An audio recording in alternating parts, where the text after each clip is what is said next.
أعوذ بالله من الشيطان الرجيم.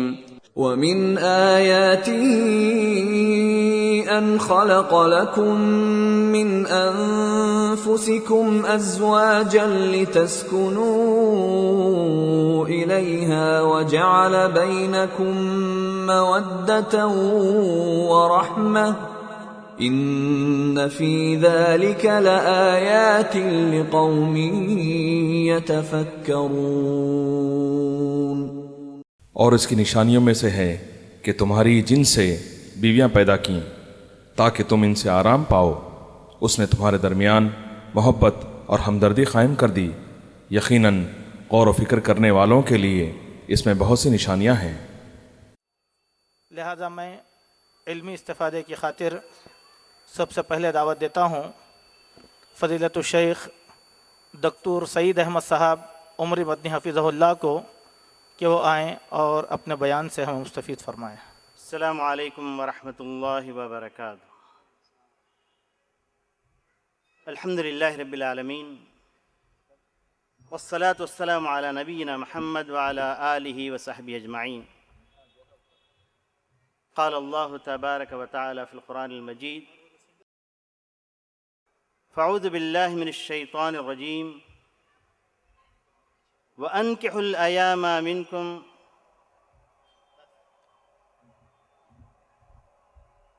وَالصَّالِحِينَ مِنْ عِبَادِكُمْ وَإِمَائِكُمْ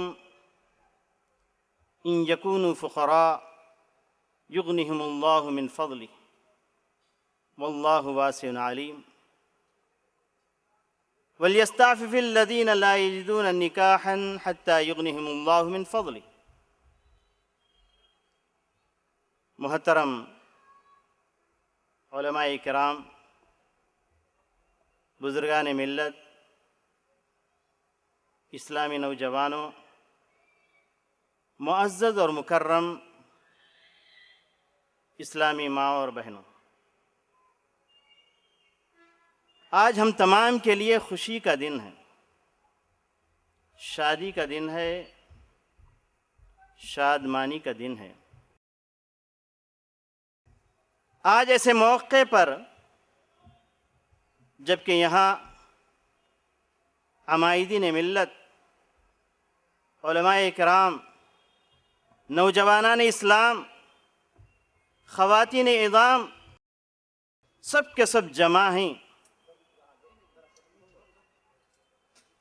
چند ایسی باتیں جن سے ہمارے ایمان میں تازگی آئے ہو جائے تو بہتر ہے. تو دوستو اور بھائیو، سب سے پہلے آج کے اس مجلس کے مرکز نوشاہ جناب محمد عبد الفتاح بن عبد الہادی کی مبارکبادی دیتا ہوں. تو دوسری طرف مجلس خواتین کی مرکز دختر نیک اختر جناب عبد الجلیل صاحب کی بیٹی کو ہم مبارکباد دے رہے ہیں. اور یہ خوشی کی محفل جہاں طرفین کے رشتہ دار، دوست و احباب جمع ہیں، تو اس لیے جمع ہیں تاکہ ان دونوں کے خوشی میں اضافہ کریں. تو دوستو اور بھائیو، ایسے موقع پر جو آیت کریمہ میں حضرات کے سامنے تلاوت کی ہے، یہ سورہ نور کی آیت ہے. آج اس زمانے میں جبکہ ایک طرف اباحیت ازدواجی رشتے سے مرد عورت کو دور کرنا چاہتی ہے، انسانیت کے بلند مقام سے اتر کر حیوانوں کی زندگی گزارنے کی طرف دعوت دے رہی ہے، اور دوسری طرف جو دیندار طبقہ ہے، اسلام کے علاوہ جو اپنے آپ کو مختلف ادیان کے پیرو سمجھتے ہیں، وہ رہبانیت کی طرف دعوت دے رہے ہیں. دونوں حالتوں میں انسان کی نسل کشی ہے، فطرت سے مخالفت ہے، فطرت سے محاربت ہے۔ ان حالات میں اسلام کے اس پیغام کو، جہاں نکاح کے اس مقدس رشتے کو دینداری قرار دیا گیا ہے، اس بات کو اجاگر کرنے کی ضرورت ہے۔ اللہ تبارک و تعالیٰ سورہ نور کی ان آیتوں کے اندر فرماتا ہے وَأَنْكِحُوا الْأَيَامَ مِنْكُمْ، نکاح کا حکم دیتے ہوئے سرپرستوں کو حکم دیتا ہے کہ دیکھو تم میں جو بھی جوڑے سے باہر ہیں، جوڑے سے خالی ہیں، تنے تنہا ہیں، بلوغت کو پہنچ چکے ہیں، تو ان کا نکاح کر دو۔ آزاد تو آزاد، غلام اور لونڈی بھی نکاح کے قابل ہیں تو ان کا بھی نکاح کر دو۔ آج سب سے زیادہ ڈر نکاح کرتے ہوئے لوگوں کو اس بات کا ڈر ہے کہ ہم جو شادی کے لیے رشتہ دیکھنے جا رہے ہیں، کہیں فخر و فاقہ کی طرف تو نہیں بڑھ جا رہے ہیں، لانے والی کتنا لائے گی، اور جو نوشاہ کے لیے ہم انتخاب کر رہے ہیں وہ مالدار ہے کہ یا نہیں۔ اللہ تبارک و تعالیٰ پوری انسانیت کو تاکید کر رہا ہے ان یکونوا فقراء یغنیہم اللہ من فضلہ۔ یہاں فقر و فاقے سے ڈرنے کی ضرورت نہیں، شادی کا رشتہ تمہارے لیے خیر لاتا ہے، اللہ تبارک و تعالیٰ تمہیں مالدار بنا دیتا ہے۔ ایسے موقع پر لوگوں کا ذہن اس بات کی طرف جا سکتا ہے کہ شادی کا مقصد مالداری ہے، تو مالدار کو دیکھ کر رشتہ کریں، مال لانے والی کو دیکھ کر رشتہ کریں۔ تو دوست اور بھائی، یہ بات ایسی نہیں ہے، بلکہ یغنیہم اللہ من فضلہ، اس بات پر اگر غور کیا جائے تو یہ غنا اور یہ مالداری کہاں سے آئے گی؟ تو پیارے نبی صلی اللہ علیہ وسلم کی مجھے وہ حدیث یاد آ رہی ہے۔ پیارے نبی صلی اللہ علیہ وسلم نے نکاح کے بعد دولہا کو حکم دیا ہے کہ آپ جب نئی دلہن کے قریب پہنچتے ہیں، اس سے پہلی ملاقات ہوتی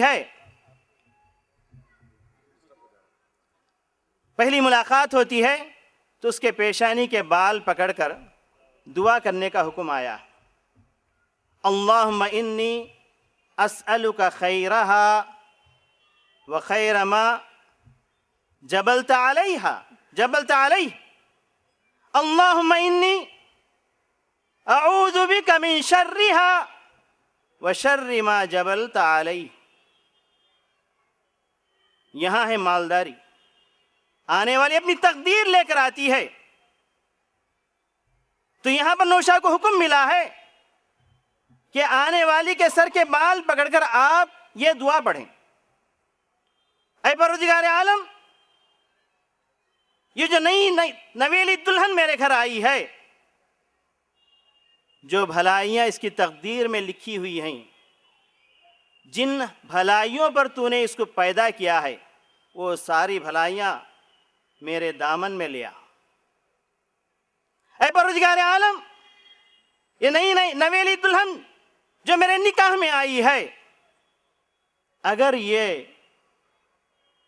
کوئی برائی لے کر آ رہی ہے، جس برائی پر اس کی پیدائش ہوئی ہے، جس برائی پر تو نے اس کو پیدا کیا ہے، ان تمام برائیوں سے میں پناہ مانگتا ہوں۔ تو دوست اور بھائیو، صحابہ کرام رضوان اللہ علیہم اجمعین اس آیت کریمہ پر عمل کرتے ہوئے شادیاں کیا کرتے تھے۔ عبداللہ بن مسعود رضی اللہ تعالیٰ عنہ کے بارے میں آتا ہے کہ انہوں نے آخری عمر میں شادی کی۔ لوگوں نے پوچھا کہ آپ تو بوڑھے ہو چکے ہیں، شادی کی کیا ضرورت ہے؟ تو جواب میں انہوں نے کہا کہ دیکھو، ذرا سا مجھے فقیری محسوس ہو رہی ہے، اللہ نے وعدہ کیا ہے نکاح کرنے سے تمہیں مالدار بنا دے گا۔